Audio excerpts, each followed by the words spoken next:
عزیز طلبہ اکرام، السلام علیکم ورحمۃ اللہ وبرکاتہ۔ انوار الحدیث سے پھر ایک حدیث پاک میں لے کر کے حاضر ہوا ہوں، پوری توجہ سے سنیں۔ حدیث نمبر 3 ہے، دیکھیے۔ عن انس قال قال رسول اللہ صلی اللہ علیہ وسلم لا یؤمن احدکم حتی اکون احب الیہ من والدہ وولدہ والناس اجمعین۔ ترجمہ دیکھیں۔ حضرت انس رضی اللہ تعالیٰ عنہ نے کہا کہ سرکار اقدس صلی اللہ علیہ وسلم نے فرمایا کہ کوئی شخص اس وقت تک مومن نہیں ہو سکتا جب تک کہ میں اس کے ماں باپ، بیٹے اور تمام لوگوں سے زیادہ محبوب نہ ہو جاؤں۔ سبحان اللہ۔ یہ حدیث پاک بخاری شریف میں بھی ہے، مسلم شریف میں بھی ہے۔ اب حدیث کی تشریح دیکھ لیتے ہیں۔ حضرت شیخ محقق شاہ عبدالحق محدث دہلوی بخاری رحمۃ اللہ تعالی علیہ اس حدیث پاک کے تحت فرماتے ہیں، دیکھیے فارسی میں عبارت ہے، اس کا ترجمہ بھی ہے، تو ہم لوگ فارسی کی عبارت چھوڑتے ہیں تاکہ ویڈیو لمبی نہ ہونے پائے، ترجمہ دیکھتے ہیں۔ یعنی مومن کامل کے ایمان کی نشانی یہ ہے کہ مومن کے نزدیک رسول خدا صلی اللہ علیہ وسلم تمام چیزوں اور تمام لوگوں سے زیادہ محبوب و معظم ہوں۔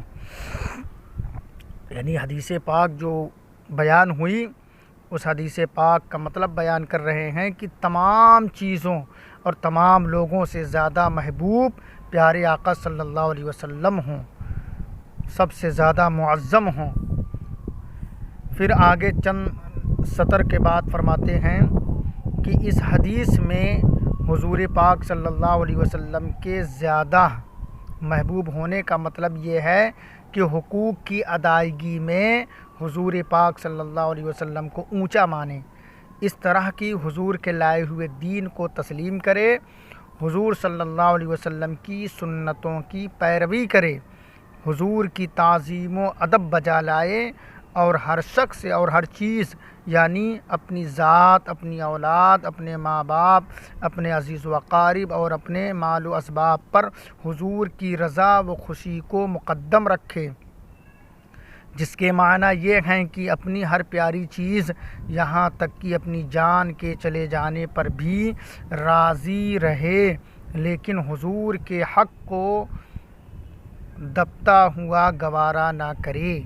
یعنی ہر چیز میں حضور پاک صلی اللہ علیہ وسلم کو سب سے بڑھ کر کے جانے، اپنے ماں باپ، بھائی بہن، عزیز و اقارب سے زیادہ حضور سے محبت ہونی چاہیے، اپنے مال و اسباب سے زیادہ حضور پاک صلی اللہ علیہ وسلم سے محبت ہونی چاہیے، حضور کی تعظیم اور سرکار دو جہاں صلی اللہ علیہ وسلم کے ادب کا خیال رہے اور آپ کی سنتوں پر عمل کرے، یہ حضور کی محبت کا مطلب ہے۔ عزیزان گرامی، اللہ تعالی ہم سب کو حضور پاک صلی اللہ علیہ وسلم کا سچا عاشق بنائے، سچا غلام بنائے، پیارے آقا صلی اللہ علیہ وسلم سے سچی محبت کرنے والا بنائے، آپ کی سنتوں پر عمل کرنے والا بنائے اور ایمان پر خاتمہ نصیب فرمائے۔ عزیزان گرامی، اگر ویڈیو اچھی لگے تو مجھے دعاؤں سے نوازیں، لائک سبسکرائب ضرور کیجئے، شیئر بھی کیجئے۔ السلام علیکم ورحمۃ اللہ وبرکاتہ۔